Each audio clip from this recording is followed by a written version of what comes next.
If you've ever wanted to check a review of a game before buying it, you're probably familiar with Metacritic. For those that aren't, Metacritic is a website that combines a ton of professional gaming reviews in one place, which makes it really simple to find an average review score. And that's not all, because you can also find a user review score that is based on a lot of user experiences. Sounds like the perfect place to go and find out if a game is worth playing or not, but you might want to rethink that, because Metacritic is far from perfect. Let me explain. One thing that I immediately noticed when I was checking the reviews of a couple of games is that the reviews are pretty much always written right when the game releases. This is quite logical, of course, because consumers need to know if a game is worth buying or not right from the get-go, but reviewing in this way does come with a few problems. First of all, games age and reviews don't.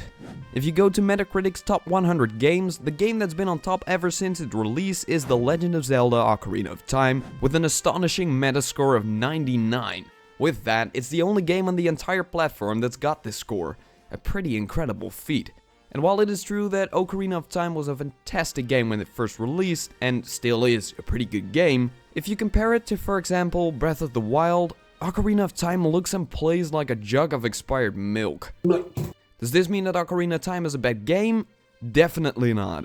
It impacted gaming in its own right, and the review scores at the time speak for themselves. But can you say it's a better game than Breath of the Wild? In my opinion, no chance. I mean, try playing both of them and then tell me that Ocarina of Time is better. I can assure you, you can't. But if you'd say otherwise, I'd love to hear your arguments in the comments below. Secondly, if all the reviews are done right at the start of a game's lifespan, the game doesn't get the chance to evolve with certain updates. Some games have a very rough start, but eventually get better once they're updated a bit more.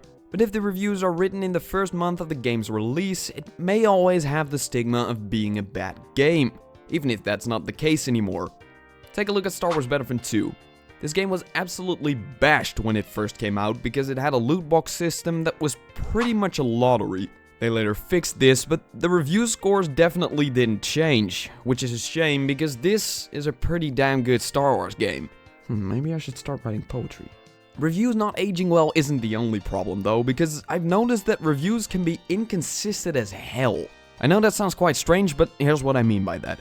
So, if you take a look at the review page of Mario Party 7, which is a game I love very much, you can see that it got pretty mediocre reviews. Most of these reviews have something to do with the game not being all that original. This in a way makes sense because this was the fourth Mario Party game on the GameCube that used the same models, so in terms of how the game looked and played, could be seen as somewhat repetitive. The mediocre reviews aren't really that surprising until you look at FIFA games. In what universe is FIFA 15 a more inspired and less repetitive game than Mario Party 7? I mean, Mario Party looks the same, but it adds new boards, new characters, a new story, new game modes, new minigames, and a whole heap of other small things. FIFA just updates the teams and adds the occasional extra mode. That's it! So you tell me how FIFA 15 deserves a Metascore of 82, while Mario Party only gets a 64.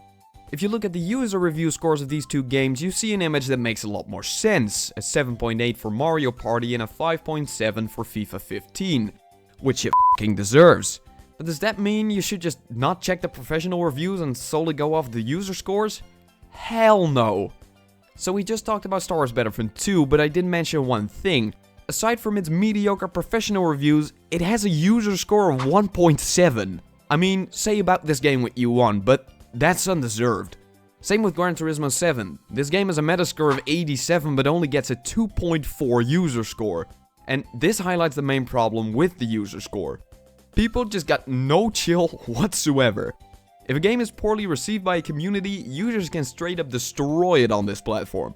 But if you actually read these reviews, the biggest part of them is just utter nonsense. And this isn't just the case with bad reviews.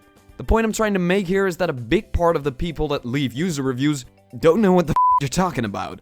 Not to say that there are no good user reviews at all, because there's definitely some very thought out ones on the platform, but you're gonna have to look for them. So you can't always trust the professional reviews, and it's probably better not to base your opinion on a game through the user score, but what should you do then?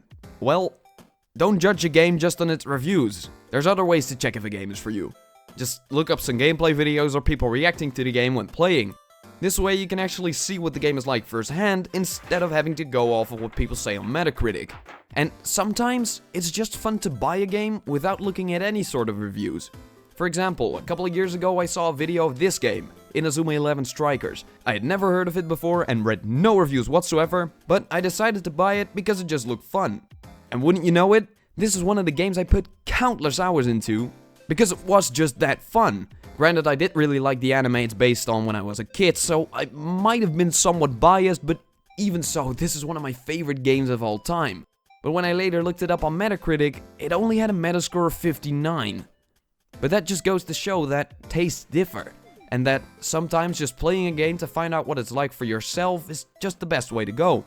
And I'm not saying that using reviews when buying your games is dumb and you shouldn't do it, but I do think it's best to not let reviews decide for you if games are good or not. I might have missed one of the most fun gaming experiences of my life if I would have checked Metacritic before buying Inazuma 11 Strikers, and that would have been a real shame. Because in the end, gaming isn't about playing all the best and most highly rated games. It's just about having fun. Don't forget, reviews are partly subjective, so my advice would be to just go and play whatever you think you're gonna have the most fun with. But then again, it's probably best to stay away from hot f***ing garbage like this.